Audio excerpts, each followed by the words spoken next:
آمن الرسول بما أنزل إليه من ربه والمؤمنون كل آمن بالله وملائكته وكتبه ورسله لا نفرق بين أحد من رسله وقالوا سمعنا وأطعنا غفرانك ربنا وإليك المصير لا يكلف الله نفسا إلا وسعها لها ما كسبت وعليها ما اكتسبت ربنا لا تؤاخذنا إن نسينا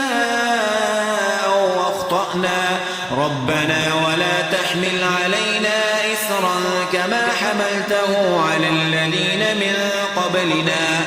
ربنا ولا تحملنا ما لا طاقة لنا به واعف عنا واغفر لنا وارحمنا أنت مولانا فانصرنا على القوم الكافرين.